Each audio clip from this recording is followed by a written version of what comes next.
Saddguru, Namaskaram. You mentioned in your previous discourses that 30% of the illnesses are body, while the rest are mind-created. I just want to know, in case you do get an illness, how do you know that it's mind-created or it's of the body?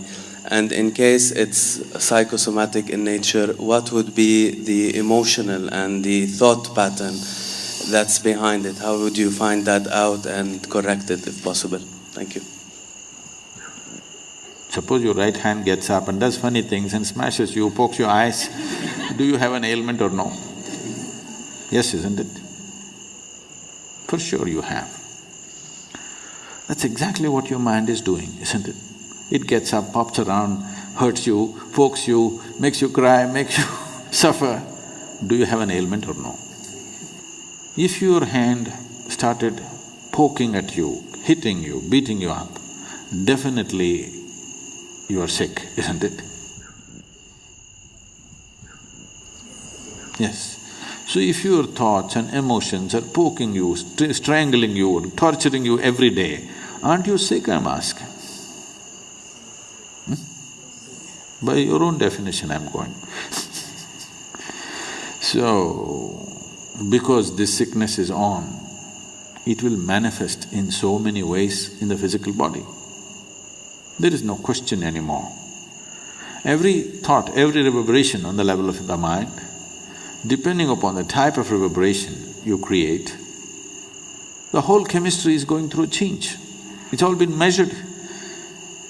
Right now you sit here and think about tigers, you have one kind of chemistry, chemical changes happen. You think about flowers, another kind of chemical change happens. All this has been measured. So for every thought, if the whole chemistry is going through thing, if your mind is in this state, you know what kind of soup you're making? You're a lousy soup. Not just lousy, poisonous. If you're soaked in this poisonous soup on a daily basis, how to know well-being? It'll not happen like that. We don't have so much control today in the world as to what we eat, what we drink, what we breathe. All of it is somewhat poisoned. Modern societies have started treating disease, ailment as a natural process, which is a serious mistake. Ancient societies always saw disease as something wrong. That's not how a man should be. A human being should not be in any state of illness, because illness means something fundamentally wrong. But modern societies have started treating this as normal, because there's an industry which thrives on you, very major industry. The second largest industry on the planet is pharmaceuticals.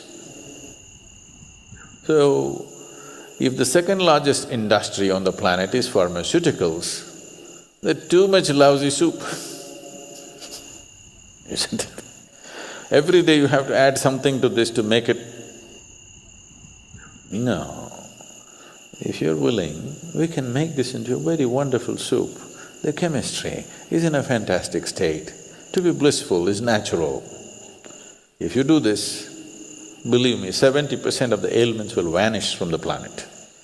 Another 30%, there are many external influences which are not always in control. You cannot control that, only to some extent.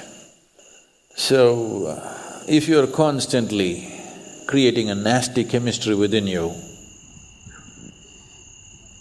how is life within you supposed to understand you're seeking well-being?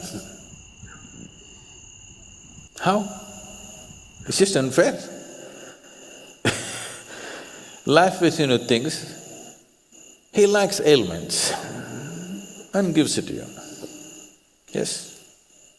If you're poisoning your system from within, for which there is substantial proof, for every thought and emotion, the chemical composition of your body is changing, if you're creating poison from within you and you want to live well, how is it? Life doesn't work like that. Unless you do right things will not happen to you.